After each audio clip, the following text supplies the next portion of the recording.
Haryana top में है बेरोजगारी में। वो बेरोजगार युवक सोचते हैं कि चलिए 15 दिन तो मौज की रोटी मिलेगी, 15 दिन तो तुम्हारे ऊपर फूल बरसाए जाएंगे।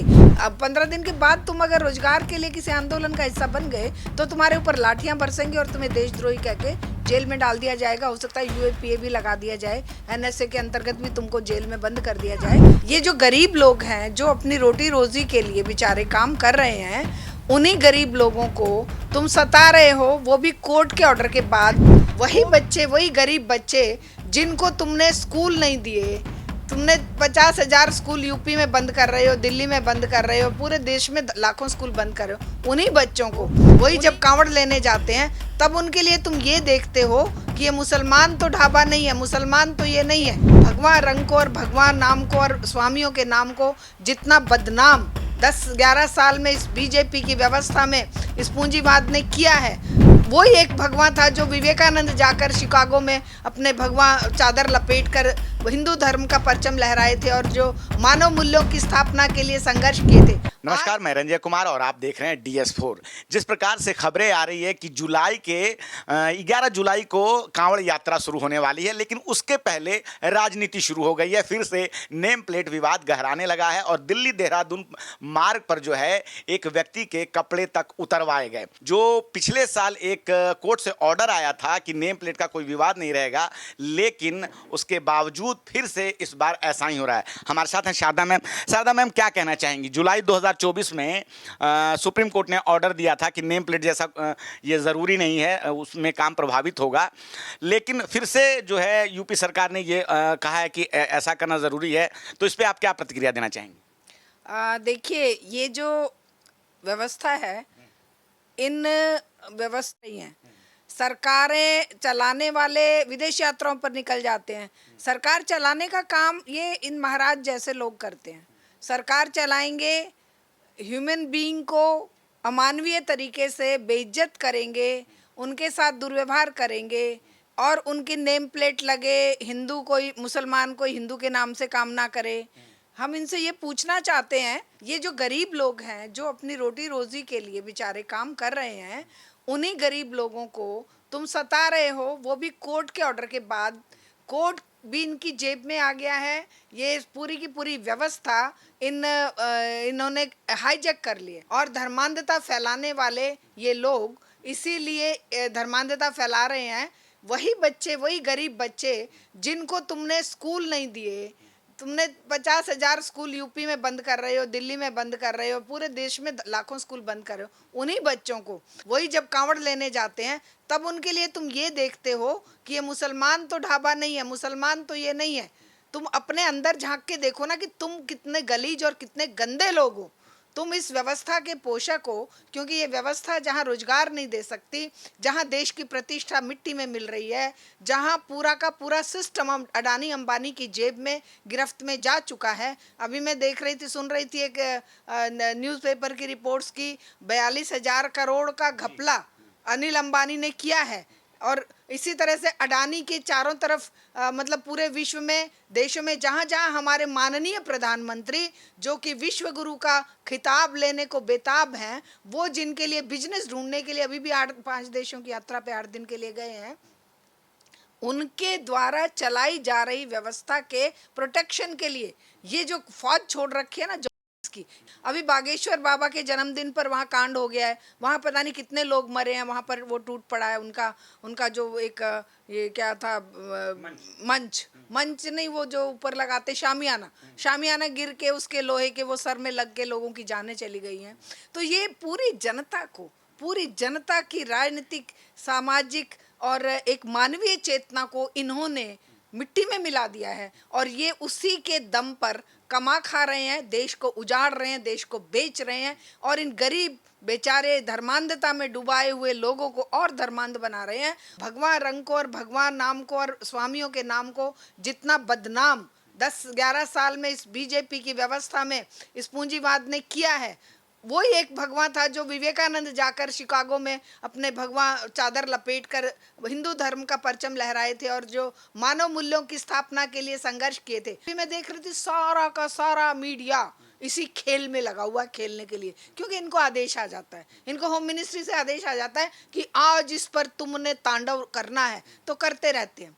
ये तो शुक्र है कि आप जैसे लोग पसीना बहा रहे हैं, बाहर आ रहे हैं, और हम जैसे लोगों को अपनी बात कहने का मौका दे रहे हैं, जिससे कि जो थोड़े बहुत बचे हुए लोग हैं, बुद्धिजीवी वर्ग के लोग, जिनके जिम्मे इस मानवता की रक्षा का काम है, उनकी आवाज़ को आप जनता तक पहुंचाने का काम करते हो। वरना ये जो गोदी मीडिया है आजकल, तो इसका नाम बहुत ही एक अच्छा नाम बताया किसी ने, वो क्या, कौन सा, नोएडा, लश्कर नोएडा। लश्कर नोएडा।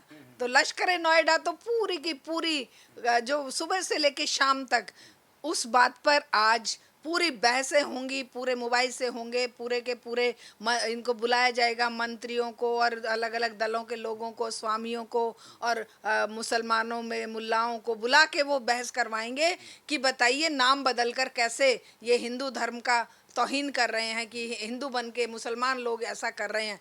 अरे तुम तो पूरी शक्लें बदल रहे हो, तुम तो पूरा का पूरा, तुम वैसे तुम मुसलमानों से इतनी नफरत करते हो, मुस्लिम देशों से आए हुए तेल में क्यों डुबकी लगा रहे हो? क्यों तुम तेल और पेट्रोल और डीजल और गैस, वहाँ से आए हुए को तो तुम नहीं दुत्कारते कि ये तो मुसलमानी देश का है। और वहाँ पर जाकर तो तुम्हारे सारे वो जो सोनू निगम जैसे जो पिछली बार बकवास कर रहे थे, वो जाकर वहाँ सेट हो जाते हैं। दुबई में सेट हो गए। दुबई में सेट हो गए। वो जब उस पे बात कर रहे थे कि भाई ये जो लगाते हैं अपनी नमाज से पहले अजान करते हैं तो हम डिस्टर्ब होते हैं। अब तो वहाँ पर खूब अजानें होती होंगी, तुम वहाँ डिस्टर्ब नहीं होते? तुम इतने मौका परस्त और इतने झूठे और इतने मक्कार हो कि तुम मानव मूल्यों को पैरों तले रौंदने के लिए इस व्यवस्था के साथ खड़े हो जाते हो। तुम लोगों से, मतलब तुम लोगों की तो मानव होने पे हमें शर्म आती है, क्योंकि तुमने कभी भी उस व्यवस्था के खिलाफ जाकर बात करने की, जो व्यवस्था आज दमघोटू हो गई है, जो मानव मूल्यों का पूरी तरह से सफाया कर रही है, जो जाति और धर्म के नाम पर, अभी कुछ दिन पहले तो वो जात का तो अभी निपटा नहीं है, अब कि वो उस पर मुँह छिड़का और उसको अभी एक को, मतलब कितना कितना घिनौने काम है ये। तो ऐसे घिनौने कामों को खड़े कर करके उन्हीं पर चर्चा, बहस और उन्हीं पर समाज को उलझाकर ये रोटी, रोजगार, शिक्षा, चिकित्सा, बिजली, पानी, उन सब से जनता का ध्यान भटकाना चाहते हैं। उनको सही चिंतन, सही चेतना से वंचित करने के लिए, धर्मांध बनाने के लिए ऐसे काम कर सकते हो। मैम, यहाँ एक सवाल ये है कि पुलिस प्रशासन है, जब कहीं भी कोई गड़बड़ी होती है तो उसको दुरुस्त करने के लिए, लेकिन यशवीर महाराज जो मीडिया से खबरें आ रही हैं कि 500 लोगों की एक टीम बनाई है जो रास्ते में बने ढाबों को जाकर चेक करेगी कि कहीं कोई मुस्लिम अगर चला रहा है तो कोई हिंदू नाम से नहीं चला रहा है, या सारी चीज़ें। तो पुलिस क्या कर रही है? अब जो NH 58 पे जो दिल्ली देहरादून मार्ग पर ये घटना हुई है तो उसके बाद गिरफ्तारी नहीं होती है, तो ये व्यवस्था जो है, पुलिस प्रशासन है, आखिर भारत में प्रशासन अपना काम ठीक से कर क्यों नहीं पा रहा है? नहीं, प्रशासन, पुलिस, यहाँ तक कि न्यायालय, संसद, विधानसभाएं, मुख्यमंत्री, सभी तो इनकी जेब में है, इनकी जेब में है। इसीलिए तो ये पुलिस प्रशासन का काम भी खुद ही कर रहे हैं। ये कभी ये नहीं कहते कि हम बेटियों की सुरक्षा के लिए काम करेंगे। हरियाणा टॉप में है बेरोजगारी में। वो बेरोजगार युवक सोचते हैं कि चलिए 15 दिन तो मौज की रोटी मिलेगी, 15 दिन तो तुम्हारे ऊपर फूल बरसाए जाएंगे। अब 15 दिन के बाद तुम अगर रोजगार के लिए किसी आंदोलन का हिस्सा बन गए तो तुम्हारे ऊपर लाठियां बरसेंगी और तुम्हें देशद्रोही कह के जेल में डाल दिया जाएगा। हो सकता है UAPA भी लगा दिया जाए, NSA के अंतर्गत भी तुमको जेल में बंद कर दिया जाए। लेकिन तुम क्योंकि धर्मांधता में डूबोगे तो हम और डूबोएंगे। हम तुम्हें पुलिस प्रशासन, फौज, सब कुछ तुम्हारे साथ खड़ा कर देंगे। तुम बस हमारे अकॉर्डिंग, हमारी व्यवस्था को बचाए रखने के लिए, क्योंकि व्यवस्था को बचाए रखने के लिए दो चीज़ें हैं। एक है धर्म का नशा, धर्मांधता।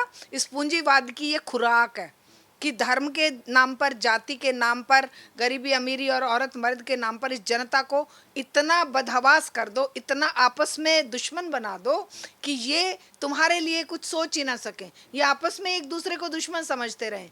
कितनी घटनाएं आजकल महिलाएं मार रही हैं, आदमी को आदमी मार रहे हैं, अपनी पत्नियों को। कितनी घटनाएं रेप की, कितनी घटनाएं जाति के आधार पर, कितनी घटनाएं धर्मांधता पर। ये रोज होंगी। क्यों? क्योंकि ये उन आकाओं की सेवा के लिए ज़रूरी है। एक तो ये काम ज़रूरी है, नशा, चाहे वो धर्म का है, चाहे ड्रग्स का है, चाहे शराब का है, ये दो चीजें हैं। एक नशा, धर्म का नशा, और दूसरा जो है वो शराब और ड्रग्स का नशा। और जो दूसरा जो इनका बिंदु है, एक तो नशा हो गया, दूसरा बिंदु हो गया आतंकवाद और युद्ध। ये इसकी संजीवनी है और यही दोनों ही मानवता के दुश्मन है। और इन्हीं की देन फिर जो आप प्रदूषण देख रहे हैं, ग्लोबल वार्मिंग देख रहे हैं, ये मतलब हद की बात है, कनेक्टेड है। मैम, आपने आतंकवाद की चर्चा की बातचीत में। सपा के पूर्व सांसद हैं एसटी हसन, उन्होंने कल एक बयान दिया कि पहलगाम में जो घटना हुई थी तो आतंकवादियों ने धर्म पूछकर कपड़े उतरवाए थे, और जो मुजफ्फरनगर जो हाईवे है वहाँ पे भी ये घटना हुई है तो धर्म पूछकर वहाँ भी कपड़े ही उतारे गए हैं। तो आतंकियों में और इनमें क्या फ़र्क है, ये बयान उन्होंने दे दिया। तो इस पर आप क्या प्रतिक्रिया देना चाहेंगे? देखिए, ये बयान उनका कुछ हद तक बिल्कुल सही है, क्योंकि तुम तो ये कपड़े बहुत दिनों से उतरवा रहे हो। 11 साल से तुम तो हर कदम पे धर्म पूछ कर मॉब लिंचिंग कर रहे हो। तुम तो गाड़ी में, ट्रेन में एक वो जो सिर फिरा इसका रेलवे का जो गार्ड था, रेलवे का क्या बोलते हैं उनको, रेलवे का जो उनकी रेलवे की जो आरपीएफ का वो जो जवान था, उसने तो धर्म देख देख के, दाढ़ी देख देख के कितने लोगों को मार दिया, और 5-6 लोगों को उस दिन मार दिया। तो ये क्या है? और दूसरी तरफ वो जो एक बेचारा बुजुर्ग अपनी बेटी के लिए कहीं कोई गोश्त लेके जा रहा था, उसको झूठा ये लगा के कि नहीं तुम गाय का मीट लेके जा रहे हो, तो उसको मार के पीट के इन्होंने वीडियो बना के जब वो जारी करी, वो तो बेचारा शर्माता, बेटी को जाके बताया भी नहीं। लेकिन जब वो वीडियो वायरल हुआ तो उनको पता चला कि हमारे पिताजी के साथ ऐसे हुआ है। तो ये जो रोज रोज की घटनाएं हैं, इनसे क्या भारत की प्रतिष्ठा मिट्टी में नहीं मिल रही है? क्या भारत इससे विश्वगुरु बनने जा रहा है? मैम, एक आखिरी सवाल आपसे लेना चाहेंगे कि जो कांवड़ यात्रा है ये कई वर्षों से चली आ रही है, तो कभी कांवड़ यात्रा को लेके ऐसा विवाद नहीं हुआ है, लेकिन पिछले 10-11 सालों से हम देखें तो कांवड़ यात्रा शुरू होने के पहले उस पर राजनीति, हिंदू मुस्लिम इस तरह का माहौल बन जाता है। लेकिन कांवड़ यात्रा का जो इतिहास है ये बहुत पुराना है, तो ये जो परिवर्तन आया है इस पर क्या कहना चाहेंगे आप? देखिए, हम तो अपने बचपन की बताते हैं। हम हरियाणा से बिलोंग करते हैं और दिल्ली हमारा कार्यक्षेत्र रहा है, पढ़ाई भी हमने दिल्ली में करी। हमने कांवड़ के नाम पर कभी इस तरह के झुंड नहीं देखे।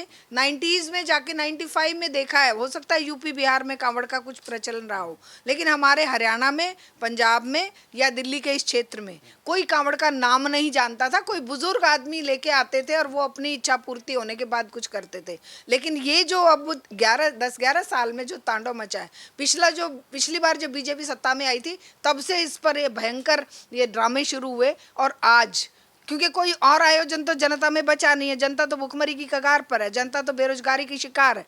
तो जनता को गुमराह करने के लिए, उनको टुकड़े फेंकने के लिए उनको या तो 5 किलो राशन देंगे या पूड़ी का वो खिला देंगे भंडारा, पूड़ी सब्जी का, आलू का, वो भंडारा खा के वो बेचारे खुश हो जाएंगे। मीट की दुकानों पर प्रतिबंध लगा रहे हो, तुम शराब की दुकानों पर क्यों नहीं लगाते? शराब की दुकानें जिनके लिए हम महिलाएं लड़ रही हैं लगातार, हमारा महिला संगठन लगातार इस देश में चाह रहा है कि भाई ये शराबखोरी जो है महिलाओं पर अत्याचार का बहुत बड़ा रीजन है, लेकिन उस पर ध्यान नहीं है। मीट को खत्म करेंगे जो कि पूरे विश्व में कम से कम 60-70% लोगों का भोजन है। तो ये जो ड्रामे हैं इनके, ये इस व्यवस्था की सुरक्षा के लिए, इनका धर्म से कोई लेना देना नहीं है। तो ये देश की इतनी सुंदर संस्कृति एक मेल्टिंग पॉट की तरह यहाँ पर सभी संस्कृतियाँ पिघलती रही और एक फूल सुंदर गुलदस्ता हमारे देश का खिला। 5000 साल पुरानी संस्कृति की अगर हम बात करें तो चारों तरफ के लोग आकर इसको कितना समृद्ध बनाए हैं।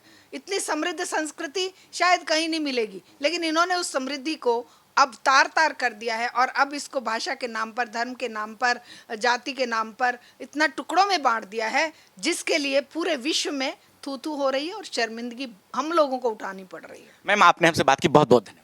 बहुत बहुत धन्यवाद। तो हमारे साथ बात करी थी शारदा मैम। कांवड़ यात्रा जुलाई में शुरू होने वाली है और कई सारे जो मुस्लिम परिवार हैं वो कांवड़ बनाने का काम करते हैं। अगर आप मीडिया की खबरों में ध्यान देंगे तो आपको पता चलेगा यूपी के कई हिस्सों में जो है मुस्लिम कांवड़ बनाते हैं और उसी कांवड़ के द्वारा हिंदू अपनी यात्रा पूरी करते हैं। लेकिन पिछले 10 से 11 सालों के दौरान जो है कांवड़ यात्रा जब भी शुरू होने वाली होती है उसके पहले राजनीति शुरू हो जाती है, जबकि कांवड़ यात्रा का इतिहास बहुत पुराना है। ऐसे में आप क्या सोचते हैं इस बातचीत पे? अपनी राय हमें कमेंट में ज़रूर बताएं। मैं रंजय कुमार, धन्यवाद।